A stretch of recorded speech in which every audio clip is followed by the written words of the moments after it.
Ya estamos grabando entonces la clase. Espero que todos se encuentren muy bien, listos para comenzar ya una nueva semana.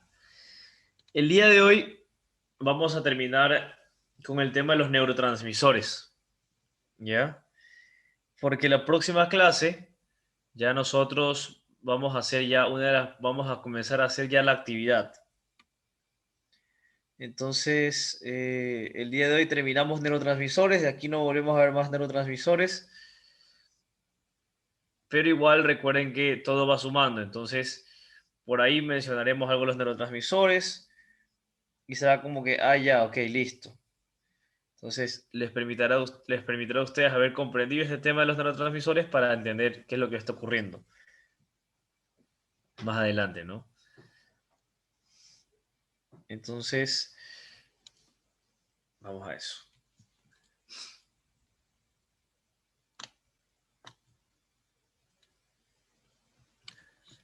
Perfecto. Entonces, el día de hoy vamos a hablar de los neurotransmisores, vamos a hablar de la segunda parte, porque como ustedes saben, cuando ha sido bueno algo, tiene que haber segunda parte, ¿no?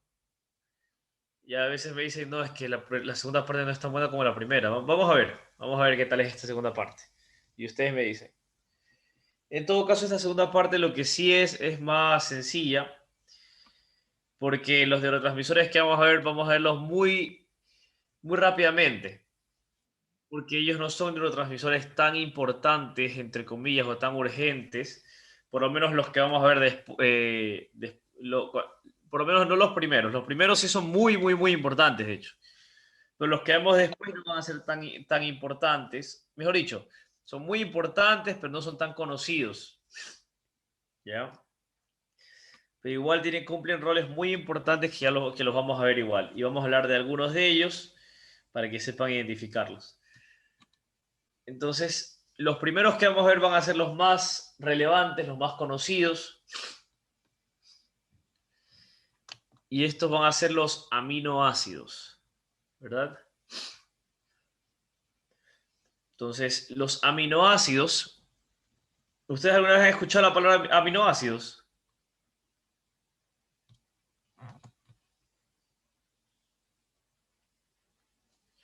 Nunca he escuchado en estos programas que hablan de los aminoácidos y esas Sí, cosas. Nunca. en alimentación.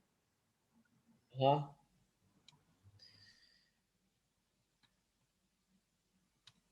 Exactamente, sí. Entonces, para que tengan una idea ustedes, estos aminoácidos que nosotros ingerimos gracias a la alimentación sirven para producir proteínas. Entonces, esta producción de proteínas se realiza dentro de las neuronas, es decir, estas proteínas se producen dentro de las neuronas gracias a este aminoácido. Sin embargo, ¿ya? Hay algunos aminoácidos que cumplen otra función. Es decir, cumplen otra función, la de convertirse en neurotransmisores.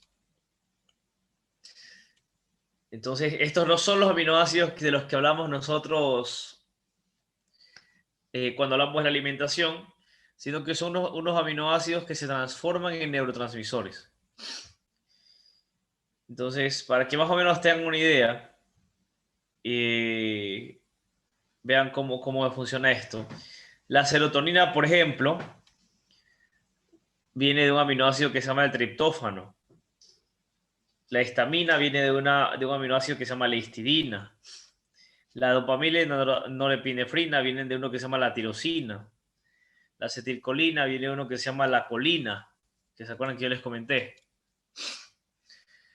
Entonces, varios de estos aminoácidos se transforman en neurotransmisores. Sin embargo, los científicos han demostrado que hay algunos aminoácidos que no necesitan transformarse en neurotransmisores, sino que ya funcionan como neurotransmisores. Esos aminoácidos son el glutamato, el GABA y la glicina. Entonces son los primeros tres neurotransmisores que nosotros vamos a ver el día de hoy. El glutamato es uno de los neurotransmisores más importantes que nosotros tenemos. De hecho, es uno de los más cruciales en cualquier cosa que ustedes hoy pueden hacer. ¿Por qué? Porque, bueno, vamos a ver por qué. Porque el glutamato es el excitador principal del sistema nervioso central.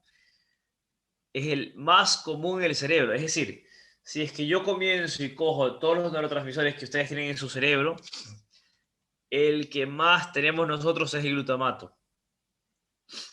El glutamato se responsabiliza por el 80% del consumo total de la energía de su cerebro todos los días. El glutamato es el culpable de que ustedes puedan hacer sinapsis excitatorias. El glutamato es el responsable de que ustedes puedan aprender. El glutamato es el responsable de que ustedes puedan desarrollar neuroplasticidad. El glutamato es el responsable de que ustedes hoy puedan hablar, puedan caminar mejor de lo que lo hacían cuando tenían 2 años. Porque todo esto es gracias al glutamato. Entonces el glutamato se produce abundantemente. Se produce mucho glutamato y, como les digo, es el más abundante. El más abundante de todos los neurotransmisores en el cerebro es el glutamato. Entonces, el glutamato posee efectos excitatorios directos sobre los axones. El glutamato es el excitador por excelencia, como les digo, del sistema nervioso central. Aumenta y disminuye la tasa de aparición de potenciales de acción. Esto ya hablamos, ¿no? Si es que estimulamos una neurona excitadora, vamos a aumentar los potenciales de acción. Si estimulamos una neurona inhibidora, vamos a reducir la tasa de aparición de potenciales de acción. En ambos casos, igual se tuvo que producir una excitación. Se tuvo que producir una sinapsis. Y para que se produzca cualquier tipo de sinapsis, es necesario que haya glutamato. Es decir, si no existiese el glutamato, no hubieran sinapsis. Para que más o menos lo tengan así de alguna forma clara, ¿no? Si no existiera el glutamato, no habría sinapsis, no habría neuroplasticidad, no habría nada, básicamente. Porque, bueno, si no hay sinapsis, si no hay conexiones entre neuronas, no hay nada. Entonces, por eso el glutamato es uno de los neurotransmisores más importantes que tenemos. El más abundante, como les digo, en el cerebro, el responsable de que el 80% de la actividad del cerebro, el excitador por excelencia. Entonces, el glutamato es crucial para el desarrollo del cerebro, como les digo, para la creación de sinapsis. Entonces, ya se imaginarán qué tan importante es este glutamato. Ahora, tal vez ustedes me van a decir, profe, entonces yo quiero tener un montón de glutamato. Sí, no, porque el glutamato en exceso puede ser tóxico, algo que se llama la excitotoxicidad. Si el glutamato, cuando está presente en cantidades muy elevadas, entonces es tóxico y comienza a matar a las neuronas. Entonces ese es el problema, en verdad. Entonces por eso es que, ¿se acuerdan que hablábamos en la clase anterior, las dos clases anteriores, de que nosotros tenemos algunos mecanismos para evitar que se produzca esta excitotoxicidad? Por ejemplo, están los astrocitos, que reciclan el neurotransmisor excedente, o están los autorreceptores también. Entonces, con esto podemos evitar que haya un exceso de glutamato y se produzca una excitotoxicidad. Pero a veces algunas cosas fallan, algo falla, y existe esta excitotoxicidad que comienza a matar las neuronas. Y eso es malo, ¿no? Es decir, imagínense que se comienza a matar nuestras neuronas, ¿no? Entonces, como les digo, cantidades excesivas de glutamato son dañinas. ¿Y cómo podemos decir, pero profe, cómo de repente alguien comienza a producir mucho glutamato? Bueno, a veces la excesiva cantidad de glutamato producida puede ser provocada por un daño cerebral o un infarto cerebral. Entonces, así se matan las células del cerebro y entonces por eso es que después de un infarto cerebral o un daño cerebral hay muerte neuronal, hay muerte de neuronas y, y eso está causado efectivamente por esta afectación que ha habido en el glutamato. para que más o menos tengan ustedes una idea. ¿Ya? Entonces, el glutamato, ya saben, el excitador principal del sistema nervioso central, el más común en el cerebro. ¿Sí está claro el glutamato entonces? ¿Sí está clara la importancia del glutamato? Sin glutamato no hay sinapsis. Sin glutamato no hay desarrollo del cerebro. ¿Está claro o no está claro? Sí, profe. Sí, profe. Sí. Listo. Entonces, el glutamato, hay una enfermedad que se llama el Alzheimer. ¿Ya? Sí conoces la enfermedad, ¿verdad?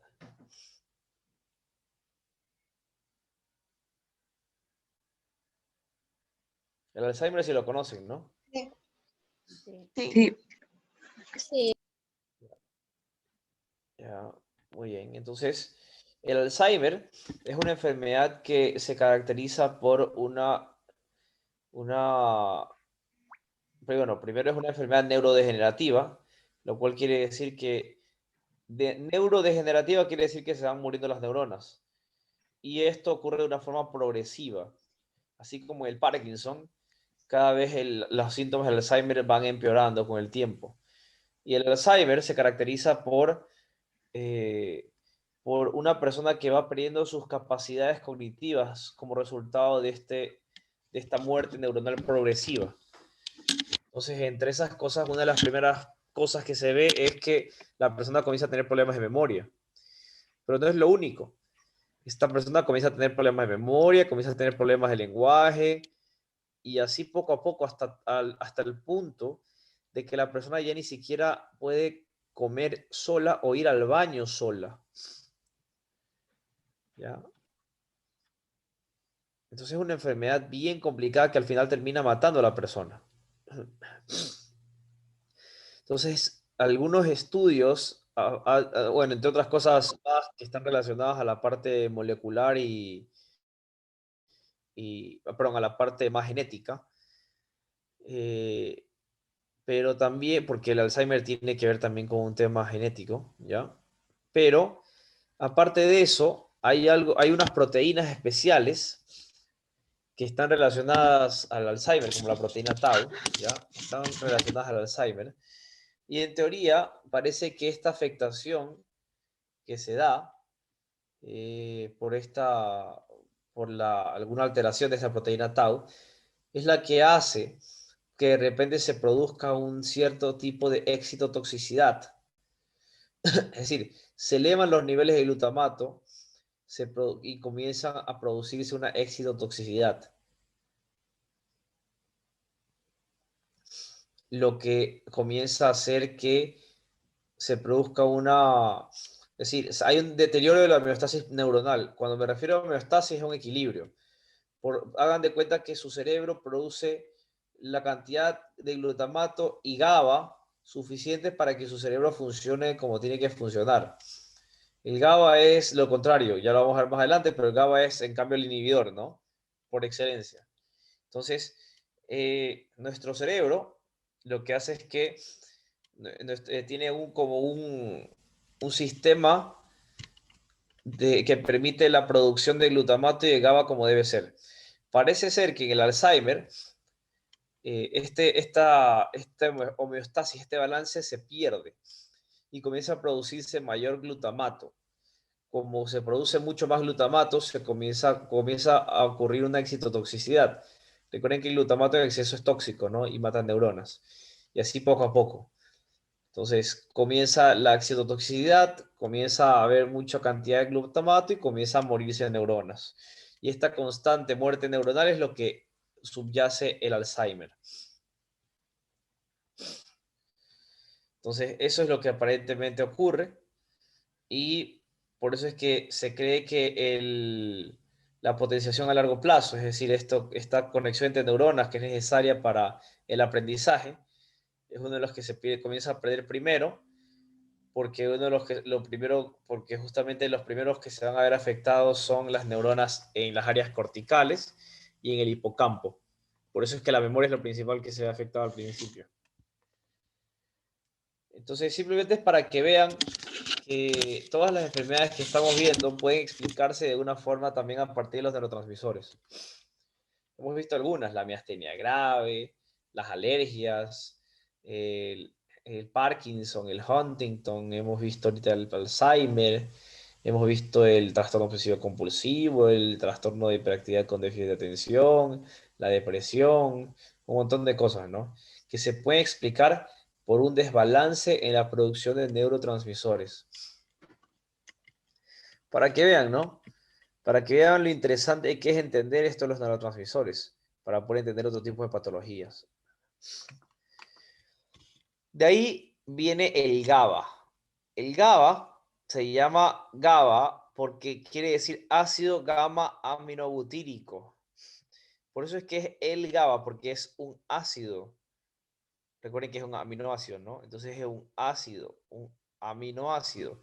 Entonces, al ser un aminoácido es el GABA, el ácido gamma aminobutírico. Por favor, nada de decir, no, es que la GABA. Recuerden que no es su amiga, la GABA, sino que es un aminoácido. ¿Ya? Entonces, el GABA viene del glutamato, de hecho. De hecho, el GABA, hay una cierta producción en las neuronas que ocurre un proceso químico que se llama descarboxilación y el glutamato se convierte en GABA. Y esto es importante porque, como les dije, nuestro propio cerebro tiene este sistema para balancear la producción de GABA y glutamato, con el objetivo de que nuestro cerebro también pueda tener una cantidad de inhibición necesaria para que nuestro cerebro, para que justamente nuestro cerebro no produzca mucho glutamato, se produzca esta excitotoxicidad que mata en neuronas, ¿no? Entonces, recuerden que, aquí les recuerdo, ¿no?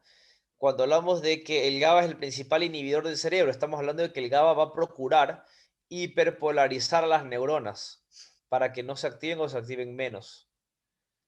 ¿Ya? Lo que hablamos de la inhibición total o inhibición parcial, ¿verdad? Entonces, eso es lo que va a hacer el GABA. Y esto es importante, porque para que ustedes, por ejemplo, para que ustedes, por ejemplo, puedan producir suficiente, por ejemplo, para que ustedes puedan moverse y después decir, ya quiero dejar de moverme, es necesario que ustedes tengan la capacidad de producir sinapsis excitatorias. Pero hay veces que es necesario que nuestro cerebro también produzca sinapsis inhibitorias. Entonces, por ejemplo, si yo quiero dejar de mover mi brazo, yo tengo que producir sinapsis, ¿verdad? Excitatorias. Sin embargo, la acción de dejar de realizar el movimiento es una inhibición. Por lo tanto, requiere también de neuronas inhibidoras que secreten GABA. ¿Ya? Entonces, el GABA está distribuido a lo largo de toda nuestra corteza cerebral y en estructuras basales, como los ganglios basales, ¿no? Sustancia negra, por ejemplo, ¿se acuerdan que hablamos antes? Entonces, por ejemplo, ¿se acuerdan cuando hablamos del Parkinson? Bueno, el Parkinson hablamos de que estaba relacionado a la dopamina, ¿verdad? Y también les mencioné una enfermedad que se llama el Huntington. Bueno, el Parkinson y el Huntington, como les dije, tienen esta dificultad de inhibición del movimiento, sobre todo en el Huntington, donde el principal problema es esta inhibición del movimiento. Recuerden que en el Parkinson, aparte, tenemos la principal dificultad, no es necesariamente este control inhibitorio, sino la imposibilidad de realizar los movimientos. Pero bueno, este GABA lo que hace es que como hay una afectación en los receptores del GABA, lo que ocurre es que estas personas que tienen Parkinson y Huntington pierden esa capacidad para inhibir los movimientos. Recuerden que el GABA es el inhibidor, ¿no? Entonces, si ya no puedo inhibir movimientos, van a ocurrir movimientos indeseados y yo no voy a poder evitarlos.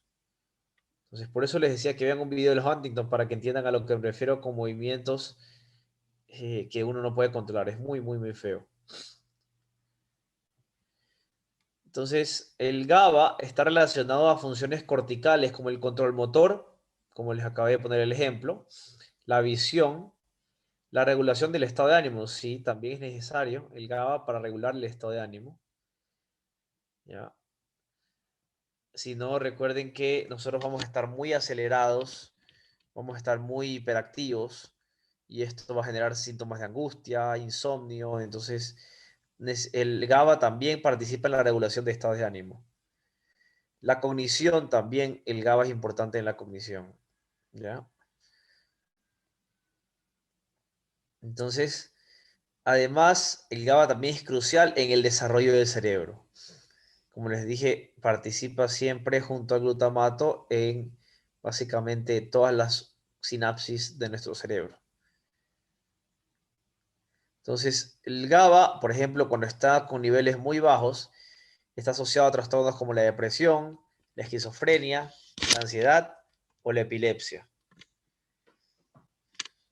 Entonces, para que ustedes vean cómo el ácido gamma aminobutírico llamado GABA participa mucho en varias funciones y es crucial para mantener un equilibrio en nuestro encéfalo y que no haya una excitotoxicidad por parte de un exceso de producción de glutamato.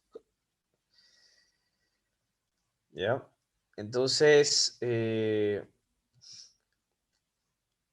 para que tengan una idea de otra vez cómo actúa el GABA, recuerden que en la esquizofrenia hablamos que había un exceso de dopamina, ¿verdad? Recuerden que el GABA es un inhibidor. Entonces lo que ocurre es que si el GABA funciona adecuadamente, va a ser más difícil que se produzca una sobreproducción de dopamina. Porque cuando nuestro encéfalo comienza a darse cuenta que se está produciendo exceso de dopamina, automáticamente va a producir GABA para que se inhiba esa producción de dopamina. Entonces se controlan los niveles de dopamina y no existe la esquizofrenia.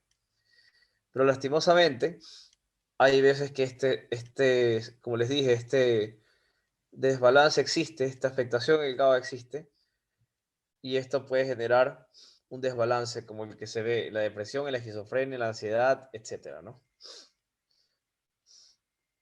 Por si acaso también la excitotoxicidad es una de las razones por las cuales también suelen producirse ciertos síntomas de epilepsia.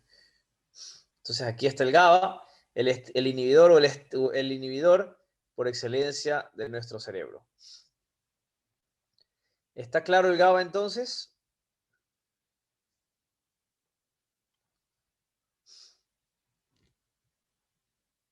¿Sí? Sí. Sí. Sí. Sí. De ahí tenemos la glicina. La glicina, la glicina es un neurotransmisor que también es inhibidor.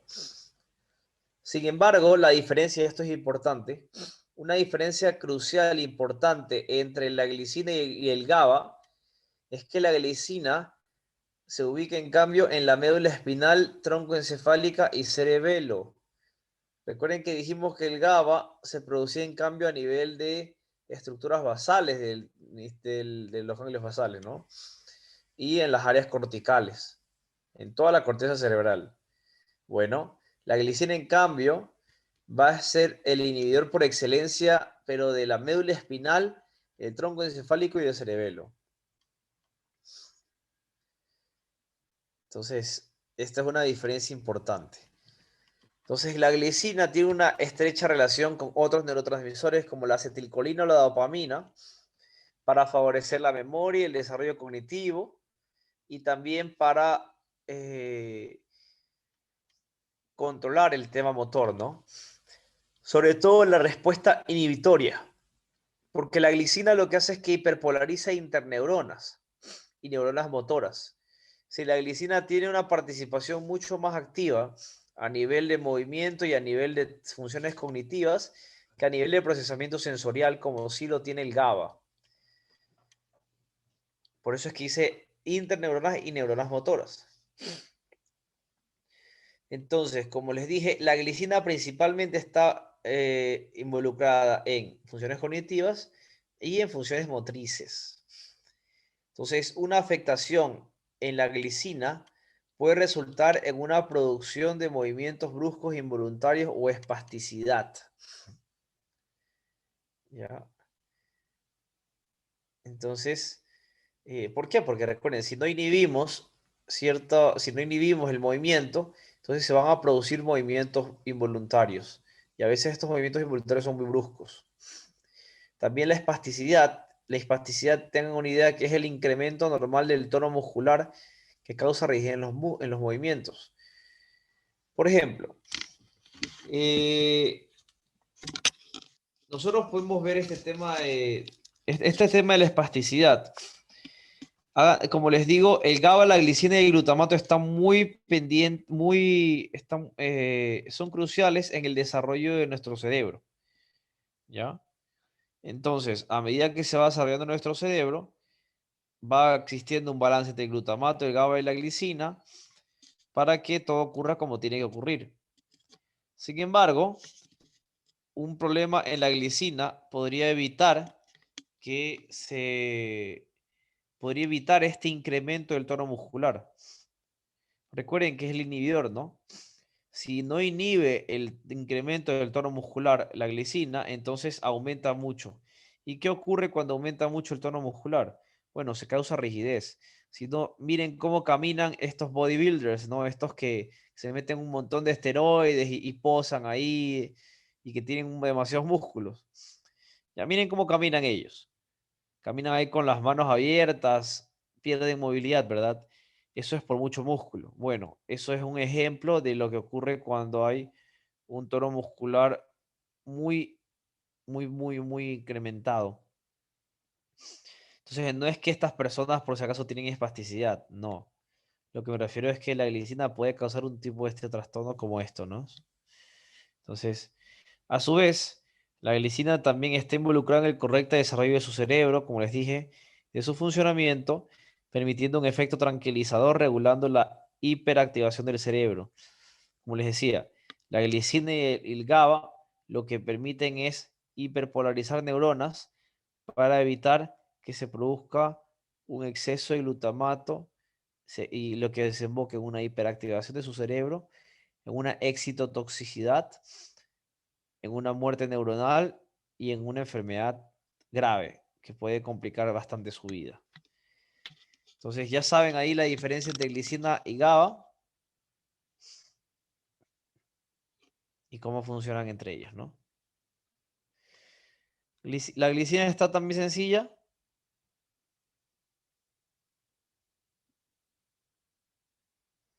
Listo.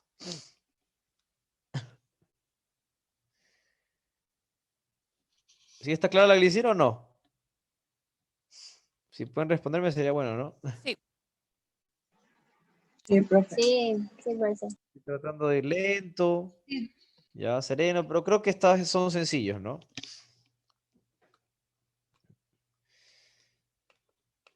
De ahí tenemos los endocannabinoides. Endo significa adentro, por si acaso. Endo significa adentro. Entonces, cannabinoides, sí, profe, los cannabinoides, esos como los cannabis, esos que se fuma la gente en montañita, profe. Sí, sí, esos mismos. Nuestro cuerpo tiene un sistema endocannabinoide, por si acaso. Y al referirme a endocannabinoides, quiere decir que nuestro propio cuerpo produce esta sustancia endocannabinoide. Estos cannabinoides los produce nuestro cuerpo. Sí, nuestro propio cuerpo. Y estos forman parte de los lípidos neuromoduladores. Un neuromodulador se refiere a que un neuromodulador controla la producción de otros neurotransmisores. Por eso es modulador. Modular quiere decir regular. Entonces, los endocannabinoides son neuromoduladores que permiten regular el funcionamiento de otros tipos de otros tipos de neurotransmisores. Entonces, sí, nosotros producimos endocannabinoides y estos endocannabinoides son neuromoduladores que van a tener un impacto directo por ejemplo, en los niveles de dopamina o serotonina que tengamos en nuestro cuerpo. Entonces, los endocannabinoides no se almacenan en las vesículas sinápticas. Eso es algo interesante. ¿Se acuerdan que habíamos hablado de que todos los neurotransmisores se almacenaban en las vesículas sinápticas? Bueno, los endocannabinoides no, sino que se van a liberar directamente al espacio sináptico. Entonces los endocannabinoides cumplen un rol crucial en el aprendizaje, la memoria, el control emocional, las adicciones, el dolor, la protección neuronal. Es por eso que hoy por hoy se habla tanto de los cannabis como un método medicinal, porque lo que busca es mejorar este sistema endocannabinoide para justamente mejorar nuestra capacidad de aprendizaje, nuestra capacidad de memoria, nuestro control emocional, el dolor, etcétera. Es decir, pero es correcto por si acaso, ¿ah? Porque no es lo mismo, no son lo mismo los cannabis medicinales que los cannabis que ustedes se fuman en montañita, ¿ya? Primero, vienen incluso de plantas distintas que tienen concentraciones de componentes químicos distintos. Entonces, para que ustedes vean que desde el principio ya hay una diferencia. Entonces, si viene alguien y les dice que los cannabis son medicinales y que te fumes un porrito de marihuana porque eso te va a hacer bien, es mentira. ¿Ya? Entonces, los endocannabinoides participan, por ejemplo, el reforzamiento y participan en el aprendizaje porque tienen receptores en los ganglios basales.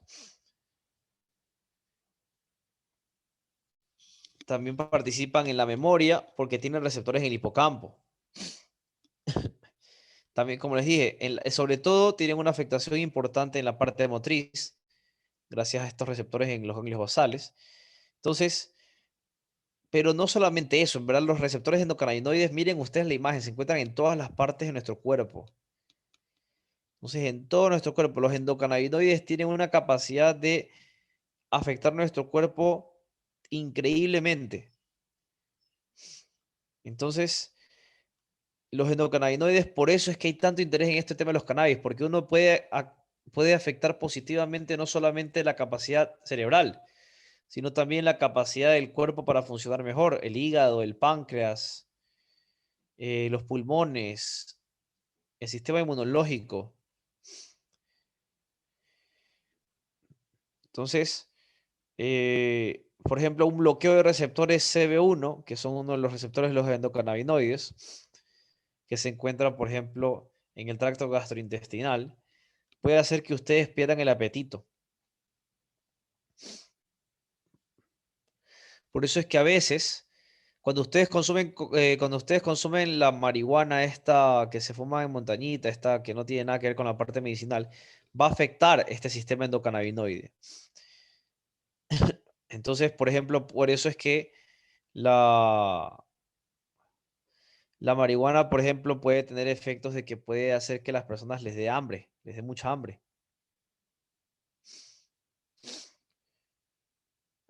O la marihuana, por ejemplo, puede hacer que la persona comience a alucinar y comience a verse afectados también varios aspectos en su cuerpo. Entonces, el principal referente de los endocannabinoides el principal referente de los endocannabinoides es la anandamida. Que busquen, va a encontrar un dato muy interesante entre la relación de la anandamida con el chocolate. Les recomiendo que lo lean, es bien interesante, ¿no? Es cortito, es interesante, pero se los voy a dejar ahí boteando para que ustedes puedan investigar por su cuenta, ¿ya? Tratando de promover su curiosidad. Pero la anandamida tiene una relación estrecha con el chocolate. Así que si quieren ver la relación entre el chocolate y esto, bueno, para que investiguen. Pero bueno, por si no sabían, como les dije, nuestro propio cuerpo produce esta sustancia, estos químicos cannabinoides. Así que cuando hablamos de los cannabis de forma medicinal, estamos apuntando a esto. Cuando hablamos de los cannabis de forma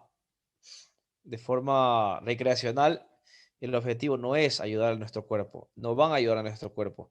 Por el contrario, van a producir un desbalance, una desregulación en nuestro sistema endocannabinoide, que puede afectar nuestra memoria, que puede afectar nuestro aprendizaje, que puede afectar nuestro control emocional, que puede desarrollar adicciones. Entonces, que tengamos cuidado con eso, ¿no? De hecho, hay varios estudios que demuestran que el consumo constante de marihuana recreacional puede disminuir la capacidad cognitiva de la persona de forma significativa. Es decir, literalmente, ahí sí se puede hablar de que no les da, porque su capacidad cognitiva se ve afectada gravemente. Entonces, cuando vengan y les digan que la marihuana no hace nada y que es medicinal, por favor, ustedes rebatan conciencia.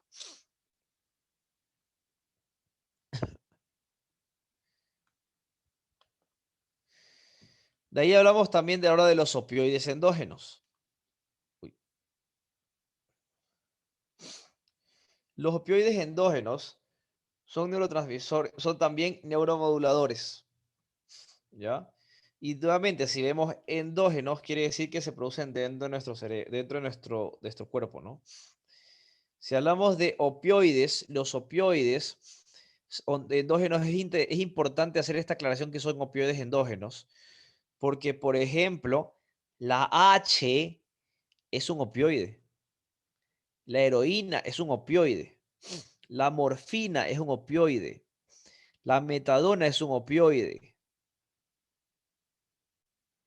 Todos estos son opioides. Y los opioides son altamente adictivos. Por eso es que la H es altamente adictiva. Por eso es que la heroína es altamente adictiva. Y es altamente adictiva no solamente de forma psicológica, sino también de forma física. Nuestro cuerpo se acostumbra. Y vamos a ver por qué. Entonces, nuestro cuerpo ya por naturaleza produce opioides. Y produce los suficientes. Cuando nosotros consumimos H, heroína u otras sustancias, estamos inyectando más opioides de los que necesitamos. Pero bueno, en el caso de la morfina, por ejemplo, esto se entiende porque una de las funciones que tienen los opioides endógenos es la regulación del dolor. Y la morfina se le inyecta a personas que tienen un dolor que ya no pueden controlar. Dependiendo del tipo de dolor y la condición del paciente, se administra más o menos morfina. Por ejemplo, yo tuve la oportunidad de trabajar en el área de cuidados paliativos en Solca, en el hospital de Solca. No sé si alguna vez ustedes han entrado a Solca y han ido a cuidados paliativos, pero cuidados paliativos también se conoce como clínica del dolor. Y principalmente es decir, los principales pacientes que ustedes van a ver ahí van a ser pacientes que ya están desahuciados, pacientes que ya simplemente están esperando que les llegue el momento y que tienen una increíble cantidad de dolor que ustedes no pueden ni imaginarse. Por lo tanto, son pacientes que van a morirse y lo que busca Clínica del Dolor es que podamos reducir el dolor lo más posible para mejorar la calidad de vida de esta persona y ayudarlo a que no sufra tanto hasta que le llegue el momento. De alguna forma hacer soportable el dolor que tiene.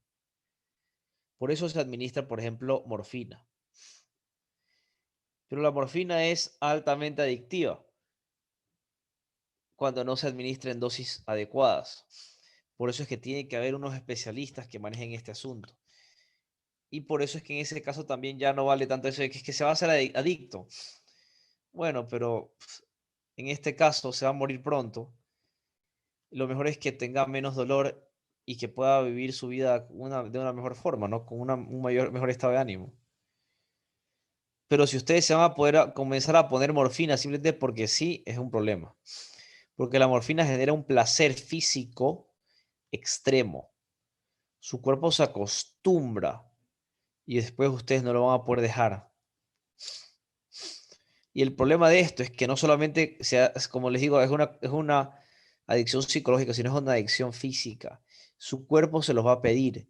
Y su cuerpo se los va a pedir porque su cuerpo, si no tiene la droga, se va a descompensar.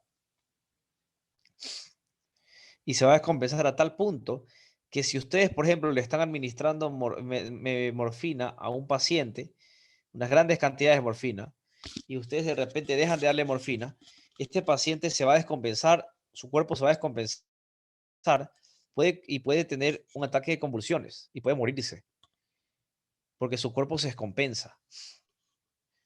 Para que tengan una idea. Entonces, ojo, no es que, ok, si le quieren dar, si ustedes alguna vez tienen la oportunidad de ver que a algún paciente o a un familiar de ustedes, Dios no quiera, un amigo de ustedes, les tengan que dar morfina para calmar el dolor y diga, no, no quiero porque eso me va a hacer adicto, vean primero la situación. Y si es un paciente que está desahuciado, es decir, denle. Si es que el doctor le administra y sabe las dosis que hay que administrarle, denle. Porque el doctor va a saber cómo hacer que el paciente esté seguro y que el paciente pueda tener una mejor calidad de vida. Entonces, esto es simplemente para sacarlos de algunos temas de ignorancia que muchos tenemos cuando hablamos de la morfina. Entonces, los opioides endógenos, como les dije, son neuromoduladores también. Y también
disculpen, no sé qué pasó.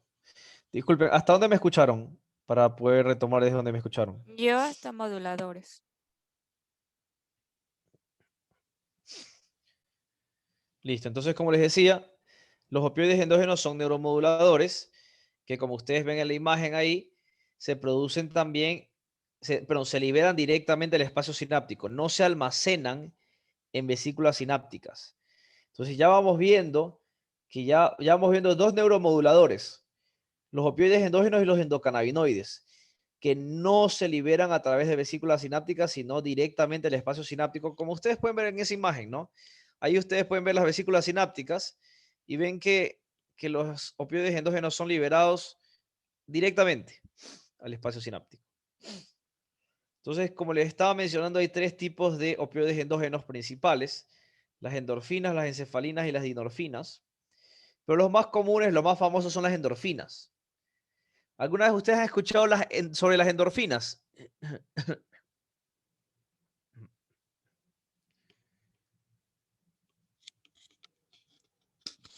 Sí. ¿Han escuchado alguna vez de las endorfinas? ¿Sí? ¿Qué han escuchado de las endorfinas? Esa no es la que es la hormona de la felicidad o algo así. Ajá, bueno. Hay una prostitución de la palabra felicidad, porque a la serotonina también le dicen así, a la dopamina también le dicen así, a las endorfinas le dicen así. Pero las endorfinas efectivamente están muy relacionadas al placer, a una sensación placentera, de bienestar, tanto físico como emocional y psicológico. Entonces, por ejemplo, ¿saben cuándo ustedes liberan endorfinas? Ustedes liberan endorfinas, por ejemplo, cuando ustedes van a hacer ejercicio. Cuando ustedes hacen ejercicio físico, ustedes liberan endorfinas. Y eso es lo que hace que ustedes, a pesar de que se hayan sacado el aire y hayan odiado hacer ejercicio, cuando ustedes hacen mucho ejercicio y se sacan el aire, ustedes se sienten bien. Se sienten bien. Se sienten cansados, pero no sé si han escuchado, cansados pero felices. ¿Ya? No sé si alguna vez a ustedes les ha pasado esto. Entonces, las endorfinas se liberan, por ejemplo, en muchas de las actividades cotidianas que nosotros realizamos. Ejercicios, cuando comemos algo rico, cuando hacemos alguna actividad que nos gusta, liberamos endorfinas, lo que hace que nosotros nos sintamos bien.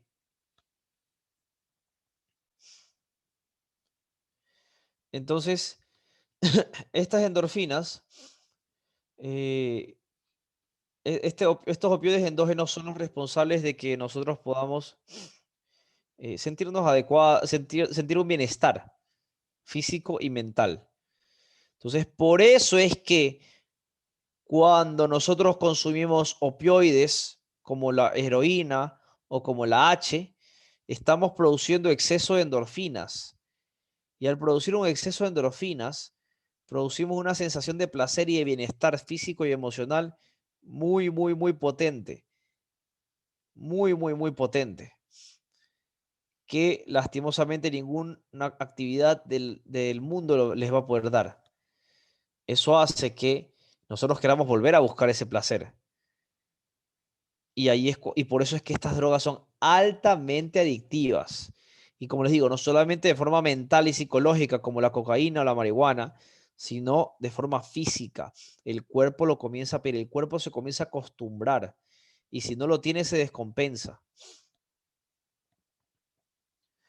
Por eso es que de hecho en las adicciones de heroína se va poco a poco quitando la heroína, se va poco a poco poniendo metadona y después poco a poco se va quitando la metadona y así. Porque no se puede ir de manera súbita porque puede hacer que el paciente se descompense y convulsione y se muera. Entonces, para que vean. Entonces, los opioides endógenos también tienen muchas funciones involucradas en mantener la homeostasis en el encéfalo, en una respuesta inmunológica adecuada del cuerpo. Como les dije, está relacionada a las adicciones y está también relacionada al estrés, ¿no? Si producimos endorfinas, va a haber mayor bienestar físico y emocional y se va a reducir la cantidad de estrés. Por eso es que dicen que hacer ejercicio reduce el estrés, reduce los niveles de estrés. Por eso es que dicen que es importante tener hobbies o tomarse unas vacaciones o pasar con la familia, porque esto hace que se liberen más endorfinas y eso nos permite combatir el estrés.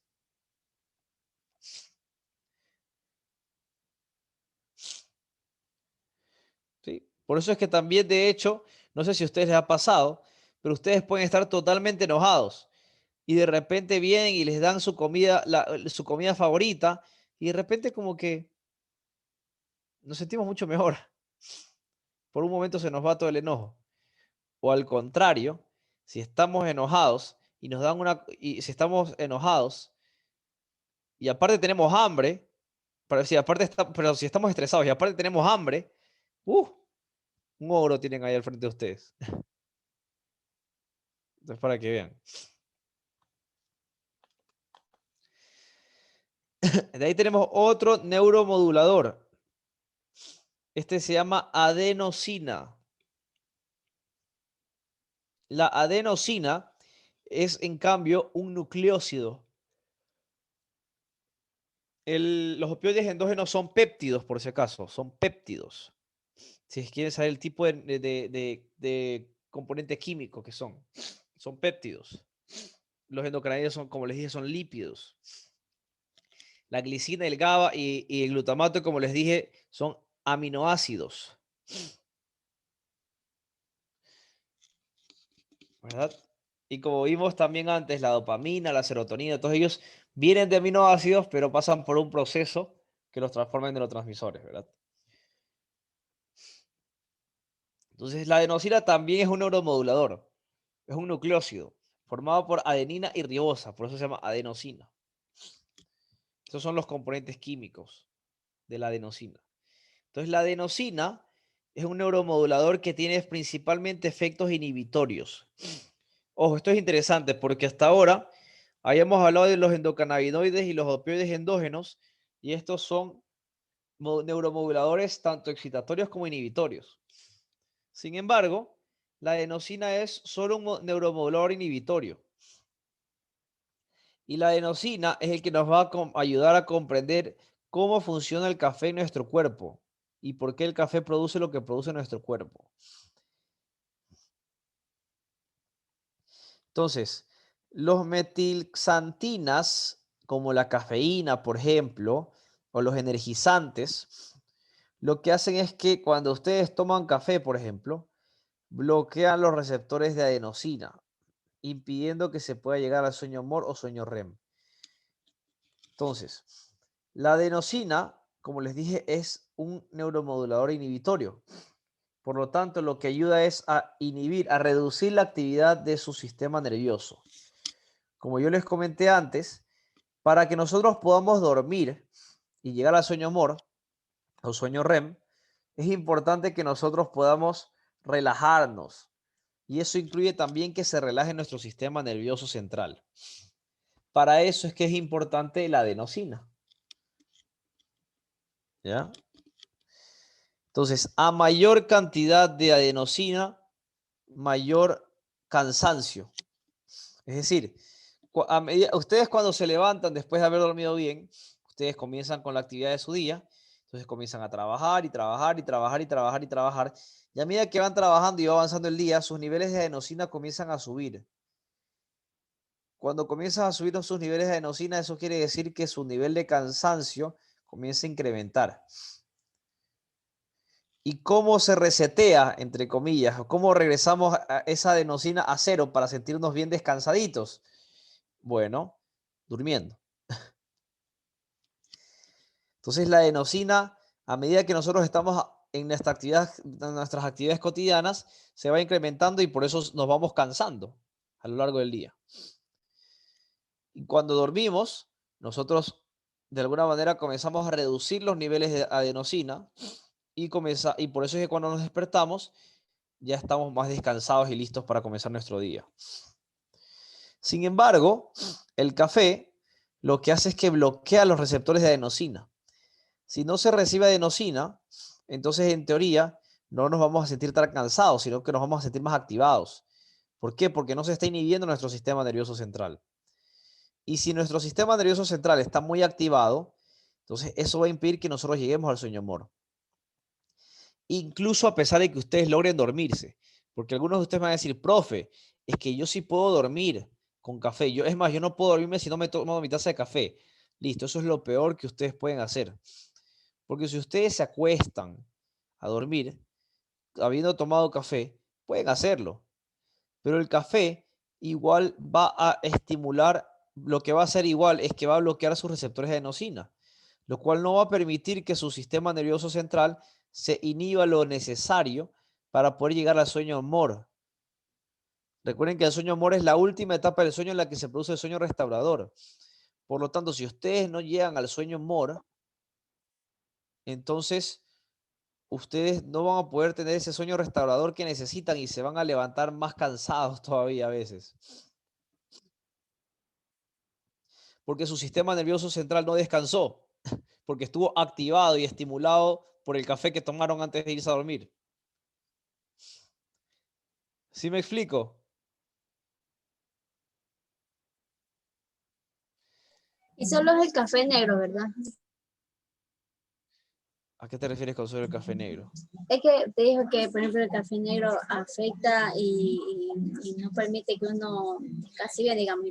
Pero solo el café negro también puede ser otro tipo, porque no sé si también afecte otros tipos de café. Sí, yo en ningún momento dije café negro, dije cafeína. Ah, ya, ok. Entonces, cualquier cosa que tenga cafeína. La Coca-Cola, por ejemplo, tiene cafeína, por si acaso. Solamente que nosotros ya nos hemos acostumbrado tanto a la Coca-Cola que ya no nos afecta. Pero la Coca-Cola tiene cafeína. Algunos tés tiene el té negro, en ese caso sí es importante esclarecerlo. El té negro tiene tiene teína y cafeína.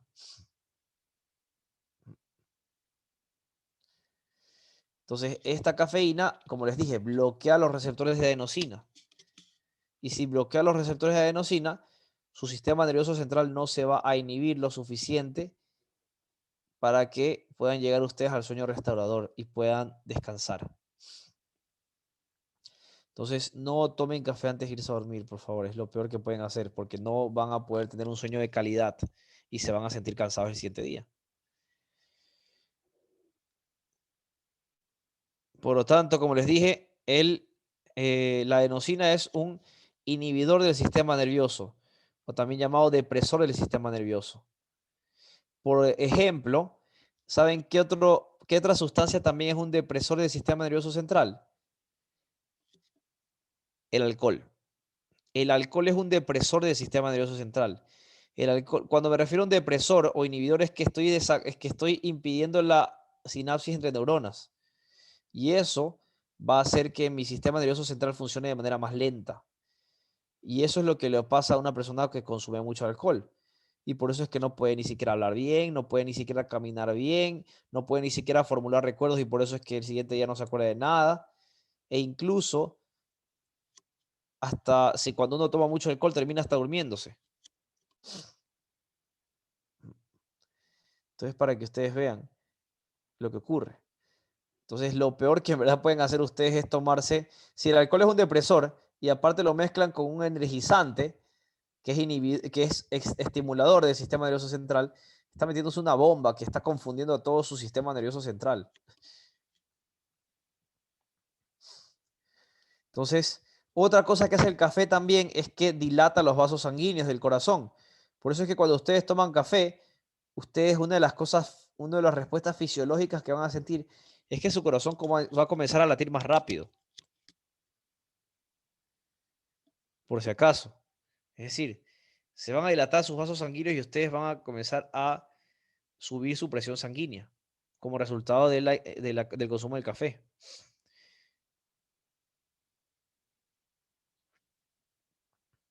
Entonces, por ejemplo, hay una enfermedad que se llama Wolff-Parkinson-White, que no es lo mismo que el Parkinson, es otro tipo de enfermedad, que está relacionado a las taquicardias, es decir, un latido acelerado del corazón.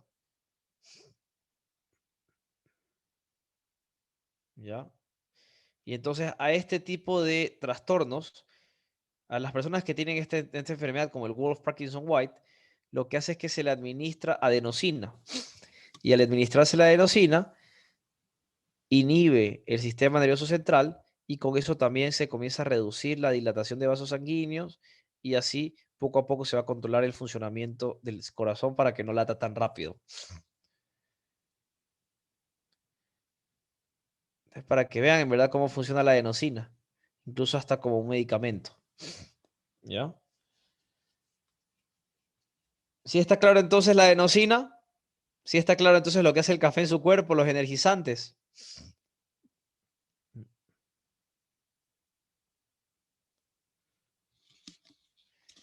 Nuevamente, muy interesante en verdad comprender este tema de los neurotransmisores, ¿no? Hasta saber, me ayudaste a entender qué hace el café en mi cuerpo. Si está claro o no está claro entonces lo que hace la adenosina. Sí, profe. Listo.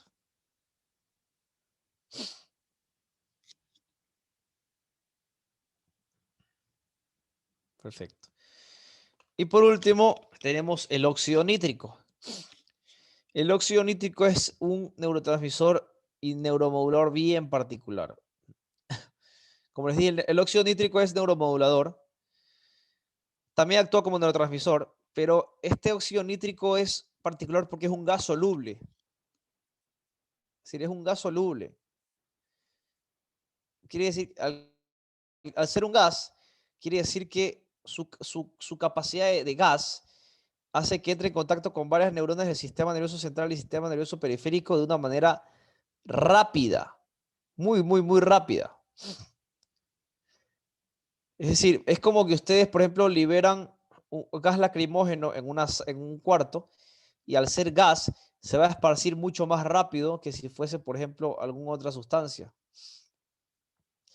Entonces, lo mismo ocurre en el sistema nervioso central. Cuando se libera óxido nítrico por parte de las neuronas, el óxido nítrico se esparce rápidamente, tiene unos efectos muy rápidos. ¿Ya? y no necesita ser almacenado porque es un gas. Entonces, está involucrado en varias funciones como la coagulación de la sangre, la respuesta inmunológica, el reconocimiento de los sentidos, el desarrollo y la fuerza del desarrollo, el desarrollo y la fuerza muscular, mejora la calidad del sueño, mejora la calidad de la memoria, mejora nuestra capacidad de aprendizaje.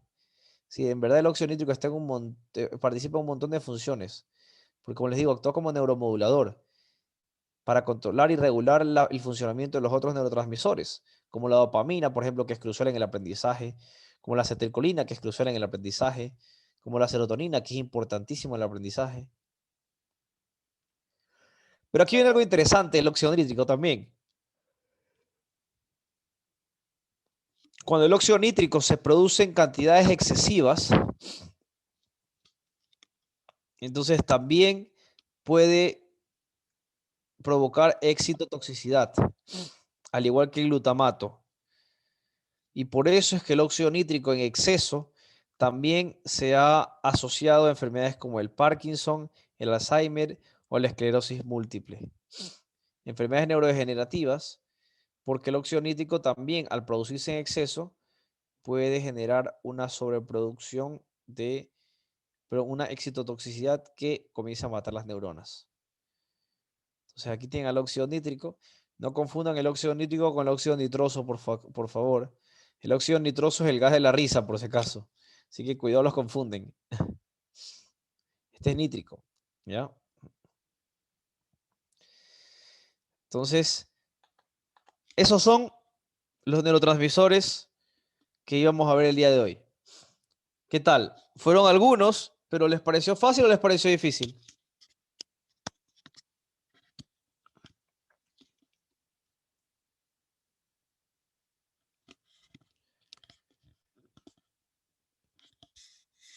¿Qué dice? ¿Estuvo fácil o estuvo difícil? Es algo sencillo porque se relaciona a enfermedades que muchos ya conocen. Ajá. Entonces, lo que yo sí les recomiendo es que igual repasen para entender muy bien a qué se relaciona, así que comprendan bien las funciones de estos neurotransmisores, ¿no? En verdad, como les digo, son bien sencillas. El glutamato, como ya vieron, en aprendizaje, memoria, en el desarrollo del cerebro, en la creación de la sinapsis, es el principal excitador. El GABA, en cambio, y la glicina son inhibidores, neurotransmisores inhibidores. Mientras que el GABA tiene más influencia en la corteza cerebral y en los ganglios basales, la glicina tiene más influencia en médula espinal, tronco encefálico y cerebelo, y más relacionado al movimiento que a la parte cognitiva. Los endocannabinoides, opioides endógenos, adenosina y óxido nítrico son neuromoduladores que van a van a regular el funcionamiento de los otros neurotransmisores que ya vimos. Y por eso es que están relacionados a funciones tan variadas.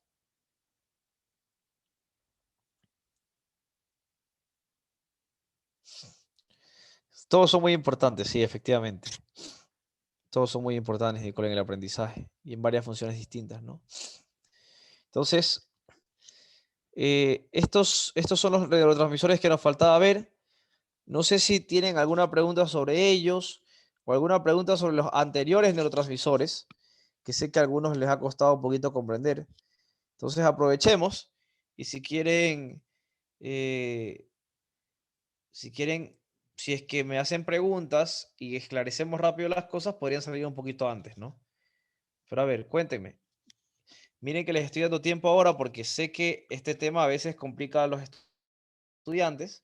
He tratado de resumirlo y reducirlo a la información necesaria, pero también conectándolo con aspectos, como ustedes muy bien dicen, cotidianos, diarios, interesantes, que les facilite la comprensión, ¿no? Entonces, he procurado hacerlo así. Por eso nos hemos demorado 3 clases como mucho en este tema de neurotransmisores. Y nosotros después, ya la próxima clase, vamos a seguir con el sistema endocrino de las hormonas. Entonces, ya hasta aquí vamos a ver neurotransmisores, de ahí vamos a ver neurotransmisores ya en la actividad. Entonces, por eso quiero preguntarles si es que está claro o no está claro, y si no está claro, por favor, indíquenme qué no está claro para poder ayudarlos y explicarles, ¿ya?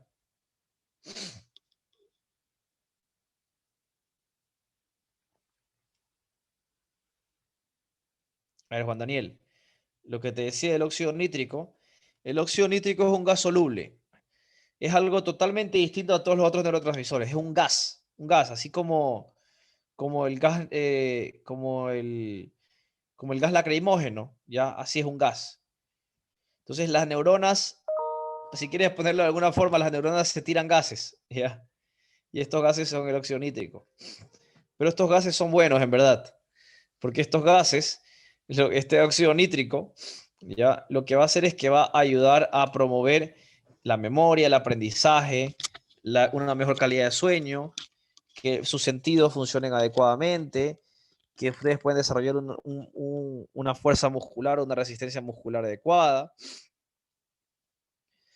Incluso va a mejorar la coagulación de la sangre, la respuesta inmunológica.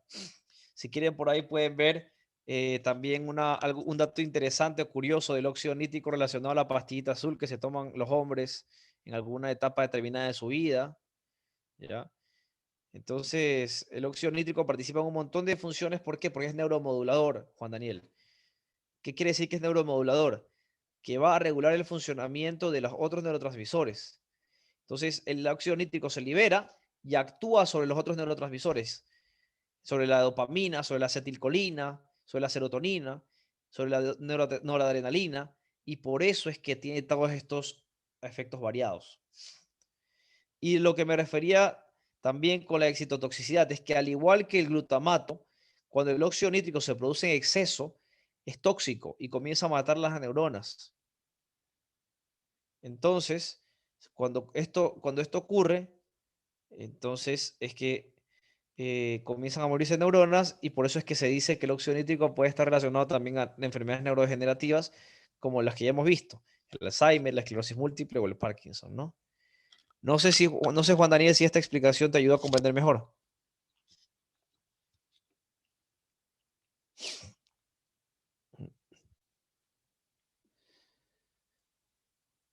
No, Juan Daniel, no, para nada. Para nada, para nada. De hecho, eso, no sé, Juan Daniel, si has visto química, si viste química en el colegio, pero no tiene absolutamente nada que ver. No, pues el nitrógeno es algo eso es algo producido por el hombre. Acá estamos hablando del óxido nítrico que lo produce tu propio cuerpo.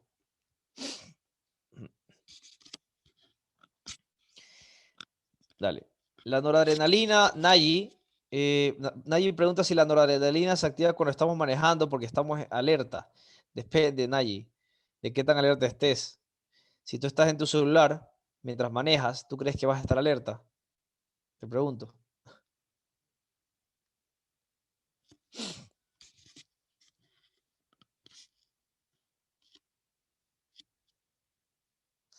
Exacto, entonces, por eso es que, de hecho, cuando uno maneja con sueño, tiene una capacidad de reacción más lenta. Los estudios demuestran que si uno está con sueño y estás manejando, tu capacidad de reacción cuando ha habido alguna cosa y tienes que aplastar rápido el freno es más lenta que si estuvieses totalmente despierto, ¿no? Por eso es que no es aconsejable manejar tampoco así. Y de hecho, por eso es que también no es aconsejable manejar bajo efectos del alcohol, Nayi. ¿Ya? Porque Nayi, cuando uno consume alcohol, como te dije, el alcohol es un depresor del sistema nervioso. Entonces, al ser depresor, lo que hace es que inhibe el funcionamiento de tu cerebro. Entonces, si inhibe el funcionamiento de tu cerebro, vas a estar más lento para reaccionar. Y por eso es que tienes mayor probabilidad de caer en accidentes. Por ejemplo, la primera vez que se maneja Nayi, tú estás totalmente atenta porque estás preocupada de cualquier cosa que pase. ¿Ya? Sin embargo, también por eso mismo, Nayi, como estás tan atenta a tantas cosas, puede ser que de repente estés tan atenta a tener que poner bien el pie en el embrague para hacer bien los cambios, que dejaste de prestar atención hacia adelante y de repente no viste al frente y te chocaste. Entonces, en verdad, depende mucho. A ver, Doménica dice, profe, ¿puede explicar las preguntas del examen sobre las neuronas? Por ejemplo, cuando una neurona envía un mensaje inhibitorio y la segunda también manda un mensaje inhibitorio, ¿qué ocurrirá con la tercera neurona? Listo. A ver, Doménica. Cuando una neurona envía un mensaje inhibitorio y la segunda neurona también es inhibitoria, ¿qué crees que va a ocurrir con la tercera neurona?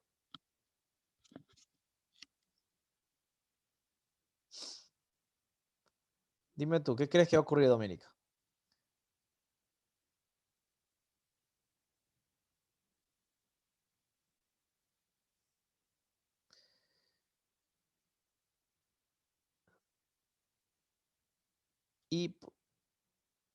No existe hipopolarizar.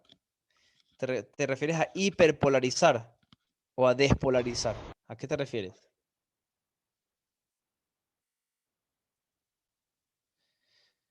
Técnicamente, si dices hipopolarizar, te referirías a una despolarización.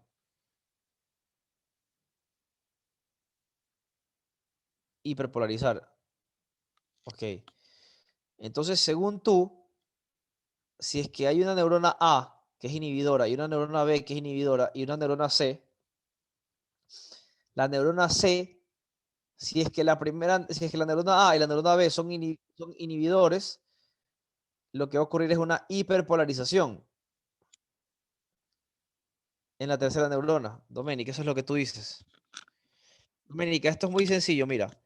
Ponte a pensar como si fuese matemáticas y una operación matemática bien sencilla. Doménica, ¿cuánto es? Si yo quiero sumar, ojo, sumar. Si yo quiero sumar menos 1 más 1, ¿cuánto me sale?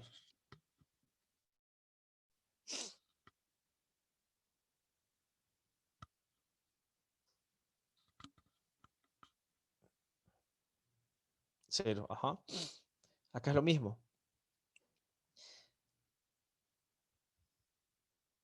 ¿Ya?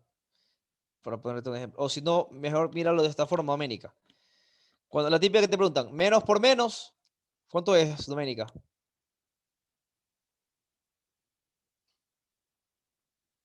Más, ajá. Entonces, inhibitorio que es menos, más inhibitorio que es menos, ¿qué entonces va a pasar a la tercera neurona? Va a ser más negativa. No.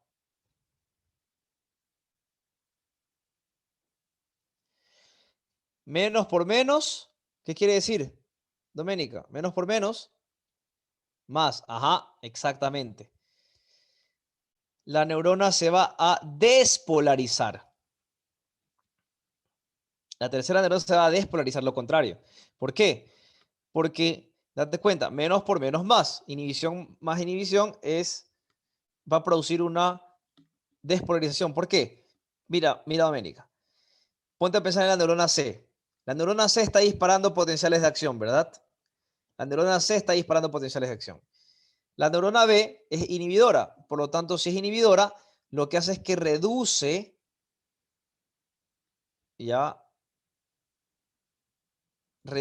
la actividad de la neurona C. Porque tiene un efecto inhibidor. Pero si yo vengo y a la neurona A la hiperpolarizo, ¿ya? Entonces, si yo hiperpolarizo la neurona A, eso quiere decir que la neurona A va a hacer que la neurona B deje de activarse.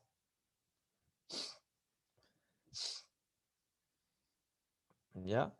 Si la neurona A produce, si la neurona A produce un mensaje inhibitorio para la neurona B, eso quiere decir que le va a decir a la neurona B, neurona B, deja de activarte. Ya, deja de activarte, neurona B, por favor. Si la neurona B deja de activarse, ya no va a inhibir a la neurona C. Por lo tanto, si la neurona C no tiene quien la inhiba, se va a activar más. Por lo tanto, va a producir más sinapsis. Ya no hay nadie quien lo pare. Es como, Doménica, ¿te acuerdas el ejemplo que yo les puse con los estudiantes? ¿Ya? Que si tú tienes, por ejemplo, a 3 estudiantes. Tienes a Adriana, a Alison y a Ana Paula. Ya, por ejemplo, yo le puedo decir, Adriana, por favor, ¿podrías decirle a Alison que haga silencio? ¿Ya? Entonces, yo aquí lo que haría, yo sería una neurona excitatoria y Adriana sería una neurona inhibitoria. ¿Ya? Y Adriana inhibiría a Alison para que Alison ya no converse. Pero si yo fuese inhibidor, yo lo que le diría, entonces si Alison está que conversa y conversa y conversa y yo soy inhibidor, entonces lo que yo voy a hacer es que si Adriana más o menos le estaba controlando a Alison, si yo soy inhibidor, lo que voy a hacer es que le voy a decir, Adriana, ya, deja de hacer nada, ya, no hagas nada. Entonces si yo le digo a Adriana, la inhibo a Adriana y le digo, Adriana, deja de hacer, ya deja de molestar a Alison, entonces no va a haber nadie que impida que Alison siga activada y siga conversando y siga molestando. ¿Sí me explico, Doménica? Entonces por eso, menos por menos más. Si una neurona inhibe a otra neurona, si la neurona A inhibe a la neurona B, la neurona C va a despolarizarse, porque ya no va a tener quien la inhiba. Porque la que tenía que inhibirlo, ahora está inhibida. ¿Me explico, Doménica? ¿O sigues confundida? Listo. Nadie me pregunta, en el sistema nervioso simpático no se relaja la vejiga urinaria, ¿verdad? Está, me alegro, Doménica. Nayi, está en las diapositivas. ¿Te acuerdas cuando vimos el sistema nervioso simpático parasimpático? Les puse ahí unas imágenes. Entonces ahí en las imágenes tú puedes ver ahí, de hecho, lo que ocurre cuando se activa el sistema nervioso simpático y cuando se activa el sistema nervioso parasimpático. Entonces ahí te la dejo para que tú puedas meterte en las diapositivas y revisar. ¿Ya?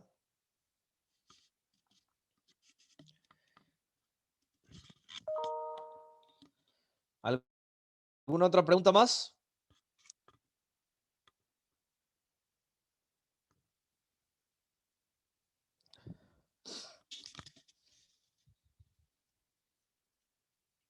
La zona gatillo, Doménica, la zona gatillo se encuentra, Doménica, entre el soma y el axón. Justo está antes de que comience el axón.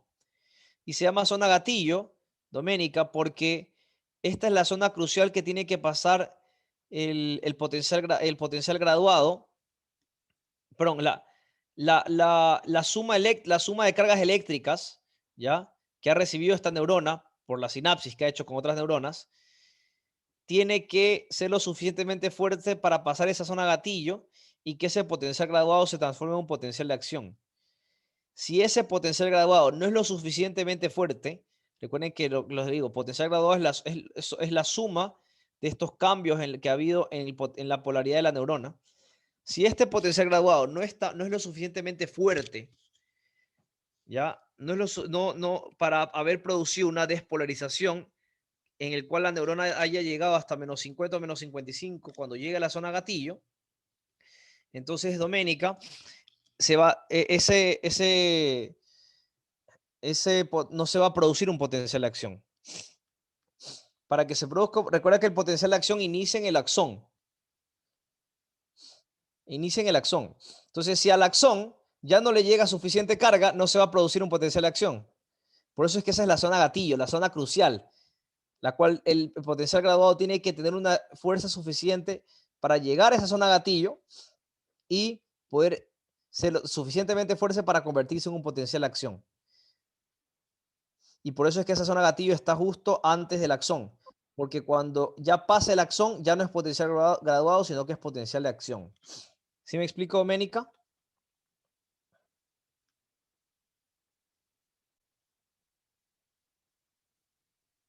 Dale. Johanna, unos días le envío un correo.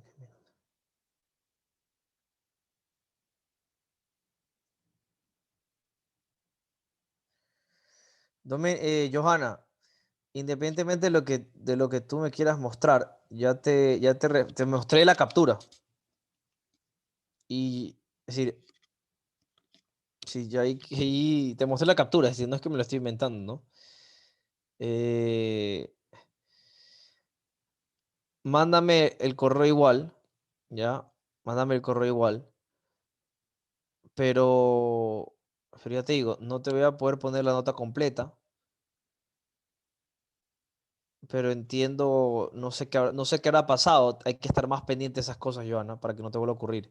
Como es la primera vez y estás en Eh, primer año, primer semestre, te voy a permitir, ya te digo, no creo que llegues a la nota completa, pero sí te voy a permitir, sí te lo voy a permitir que me lo envíes para yo tratar de ayudarte, porque entiendo yo que estaba ahí el trabajo, porque se nota que ahí había un mapa, pero algo pasó. Entonces, igual mándame el correo, ¿ya? Buenos días.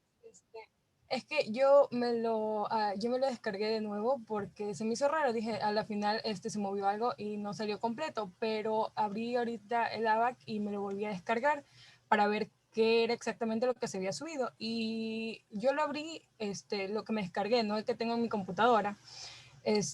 Yo lo abrí y sí está completo, entonces sí se me hace raro que no le salga a usted completa la tarea. Sí, por eso Por te eso le mostré, digo. Johanna, la captura. ¿Ya? Sí, esa captura en cambio a mí no me carga. Estuve un buen rato y no me sale exactamente qué es la parte, cuál es la parte que le falta. No me sale nada. Ningún no me sale el mapa conceptual, me sale sistema nervioso central y ahí no me sale, creo que alcanza a llegar hasta médula y cerebro y ya no me sale nada más. Oh, ya. Entonces ya lo voy a pasar. Muchas Entonces, gracias de todos modos. mira la imagen, ya te digo, entonces no me sale nada. Entiendo que parece ser que hay ahí un mapa conceptual, pero no me sale absolutamente nada porque sale cortado. Y no puedo hacer nada para Sí, verlo. Entonces, porque yo me lo acabo de descargar del app mismo que subí y sí sale completo. ya te digo, a mí no me sale completo y por eso es que justamente te mandé la captura para que veas, ¿no? Que no me estoy inventando, ¿no? Por eso te digo, Ya, mándame el ya. correo con el documento y no te lo puedo calificar sobre la misma nota, ¿ya? Porque bueno, ya te digo, lastimosamente hubo ese problema, pero, pero ya te digo, igual algo te puede ayudar, ¿no? Ya, gracias. Cuéntame, Juan Daniel, ¿qué duda tienes respecto al dibujo de las neuronas? Estoy respondiendo las preguntas aquí igual porque me parece que igual puede ayudar a responder a otros también sus preguntas, ¿no? Sí, Eh, era de gráfico, de los dibujos que había que dibujar uno y pasarlo a Word, creo que era. ¿Ya? Sí, en ese gráfico creo que valía 5 puntos, no, pero ahí en la retroalimentación usted me puso que es lo que nos indicó, algo así, la actividad. Ahí incluso, Juan Daniel, te pongo exactamente qué perdiste puntos y cuántos puntos perdiste por cada cosa. Sí, pero sí, bueno, lo que más me preocupaba era la de los gráficos, o sea, porque ahí sí no saqué ni un punto. Bueno, ahí tienes la retroalimentación, ¿no? ¿Qué te dije en la retroalimentación de por qué perdiste los puntos? Ahí decía de que no era lo que se solicitaba, algo así. Ya, listo. ¿Qué fue lo que hiciste? No sé, no me acuerdo, la verdad, qué fue lo que habrás hecho. Pero si Sí, yo te no, yo puse sí eso es porque efectivamente tal vez... hice como 12, en este caso dibujé 12 imágenes. Hice de la sinapsis y también puse un pequeño concepto, así, en comentarios, así, en una nube.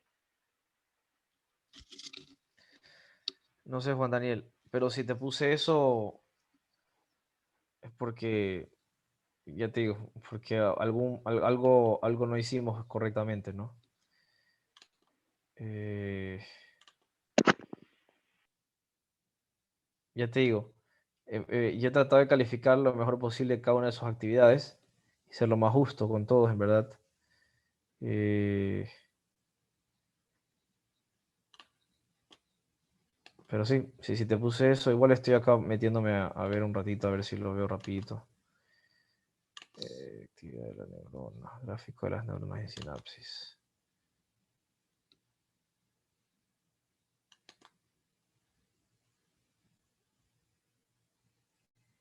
Napa, ¿no?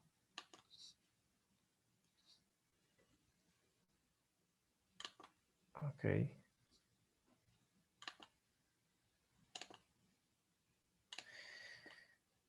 A ver, Juan Daniel.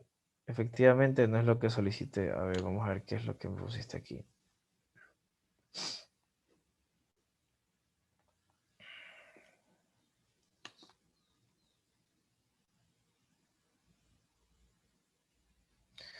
Ok. Juan Daniel, ¿quieres que te diga lo que tú hiciste? Sí, profe. Ya. Me pusiste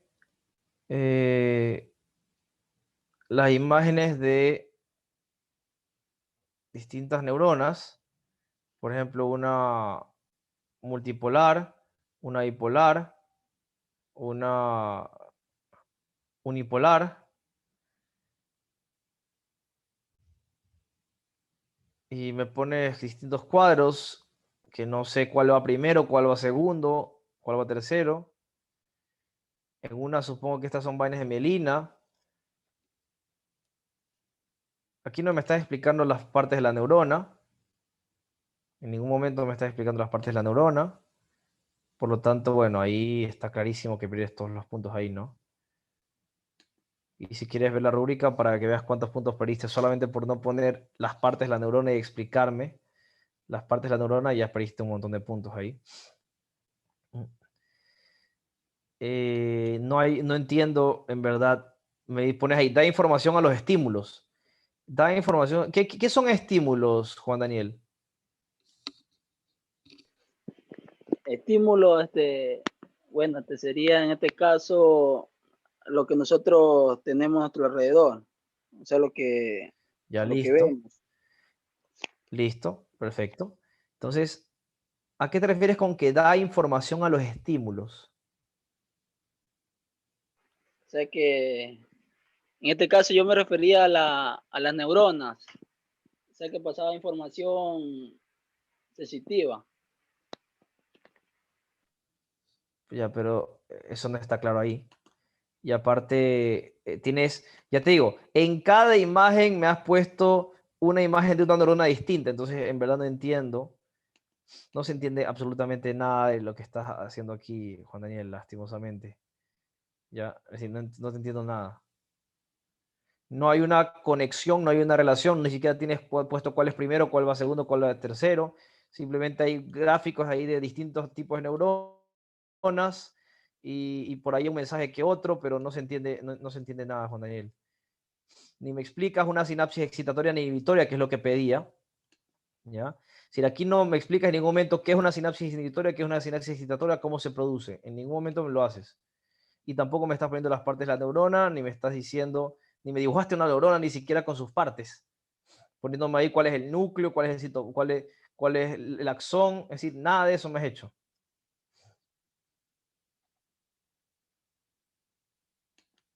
¿Sí me explico? Sí, bueno, como usted decía que eran imágenes, más dibujé así, solo Es decir, en este caso la parte, pero variada. Es decir, la explicación fue bien clara, Juan Daniel. Y aparte tienes una rúbrica que estoy seguro que leíste probablemente, ¿ya? Hay una rúbrica donde se dice qué es lo que yo te esperaba que tú pongas y cómo te iba a calificar. Entonces, lastimosamente no se puede hacer y peor ahora que ya estamos muy adelantados en esta tarea, ¿no?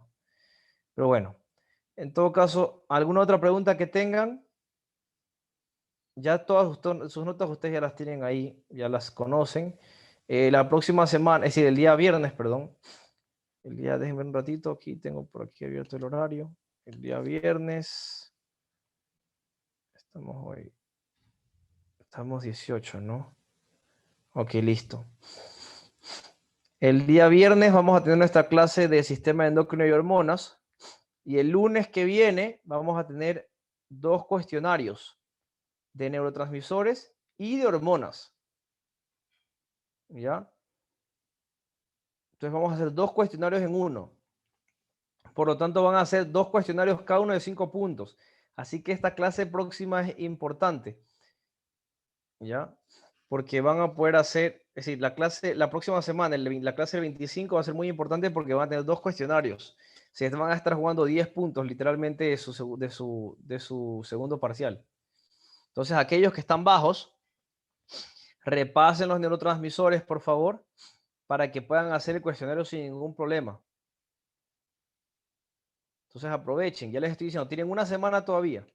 Entonces, aprovechen, repasen, para que puedan estar papelitos, ¿ya? Como les digo, hoy yo les voy a subir las clases de los neurotransmisores, que ya les digo, no sé por qué yo las subí, pero no se subieron. Entonces, no sé qué pasó. Entonces, ya lo voy a proceder a hacer. El día de hoy mismo van a estar. Y bueno, y estudien, prepárense. Recuerden que tienen a la tutora también para que les ayude. Y puedan estar papelitos para el cuestionario de la próxima semana, ¿ya? Recuerden que también tienen el libro, por favor no descuiden el libro, porque el libro tiene mucha información de todo lo que yo hablo. Es más, muchas de las cosas que yo hablo, la mayoría salen del libro. Y estos neurotransmisores no son la excepción. Entonces, por favor, revisen el libro. ¿Ya? Yo les recomiendo que revisen el libro, lean el libro. Y esto se lo recomiendo sobre todo a aquellos que ya les recomendé en el primer parcial, no me hicieron caso y hoy están debajo de 35. Ahí están los libros, Nayi, en el ABA que están los libros. Mira los libros, ¿ya? Todos los que les doy para algo están ahí, ¿no? Entonces todos te sirven. Pero bueno. ¿Alguna pregunta más?